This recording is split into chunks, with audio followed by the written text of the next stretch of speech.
A reading from the book of Ecclesiastes.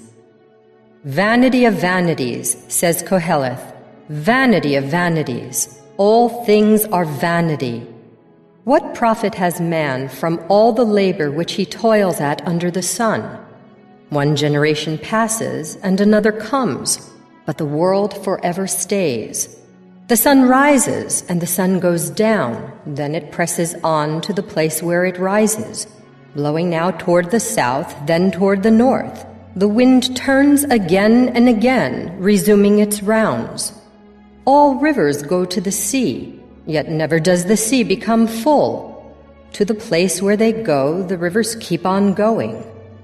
All speech is labored, there is nothing one can say. The eye is not satisfied with seeing, nor is the ear satisfied with hearing. What has been, that will be. What has been done, that will be done. Nothing is new under the sun. Even the thing of which we say, "See, this is new," has already existed in the ages that preceded us. There is no remembrance of the men of old, nor of those to come will there be any remembrance among those who come after them. The word of the Lord. The responsorial psalm. The response is, "In every age, O Lord, you have been our refuge." You turn man back to dust, saying, "Return, O children of men. For 1,000 years in your sight are as yesterday, now that it is past, or as a watch of the night. In every age, O Lord, you have been our refuge. You make an end of them in their sleep. The next morning they are like the changing grass, which at dawn springs up anew, but by evening wilts and fades. In every age, O Lord, you have been our refuge. Teach us to number our days aright, that we may gain wisdom of heart. Return, O Lord, how long? Have pity on your servants. In every age, O Lord, you have been our refuge. Fill us at daybreak with your kindness, that we may shout for joy and gladness all our days.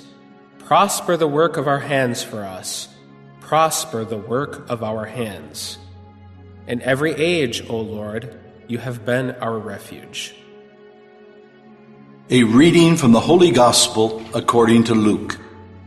Herod the Tetrarch heard about all that was happening, and he was greatly perplexed, because some were saying, "John has been raised from the dead." Others were saying, "Elijah has appeared." Still others, "One of the ancient prophets has arisen." But Herod said, "John I beheaded. Who then is this about whom I hear such things?" And he kept trying to see him. The Gospel of the Lord. September 27th, the Memorial of St. Vincent de Paul. The first reading comes from Ecclesiastes chapter 1, verses 2 to 11. Now Ecclesiastes was written by an anonymous author who is called Koheleth. Koheleth might be his name, but it probably is not, because Koheleth in English is translated as the preacher. So this is an anonymous author. We're not quite sure when this was written, possibly around the time of the exile, possibly right after. And it attacks the presumed idea of wisdom in Israel. Remember in the Proverbs we saw that if you live a good life, you'll be rewarded in this world. What does Koheleth say? We don't know the ways of God. God's ways are mysterious. Everything that we see around us is a vanity. We think we're going to live a long life. God calls us home very early. Rivers go to the sea, but the sea never becomes full. We should have a certain humility when we approach the mysteries of God, realizing that we'll never be able to truly figure it out. That doesn't mean that we can't study it. St. Augustine says that the mysteries of God are like the sea. You can't ever know all the water of the sea, but you can swim around and get to know a little bit more. But at the same time, we should recognize the limitations of our knowledge.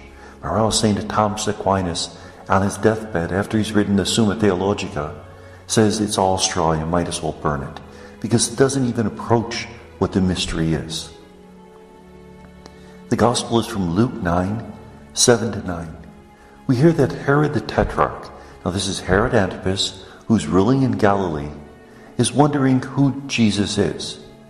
Some people say that Jesus is John the Baptist raised from the dead, others Elijah, others one of the ancient prophets. What does Herod say?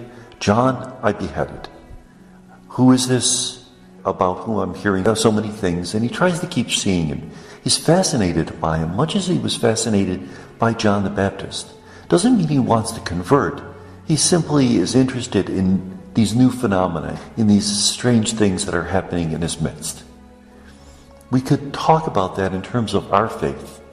Is our faith truly something that transforms us, or is it latching on to the latest saint, the latest spiritual phenomena, the latest stigmata, and becoming fascinated by these things, but never really changing the thoughts of our hearts? And may God bless us.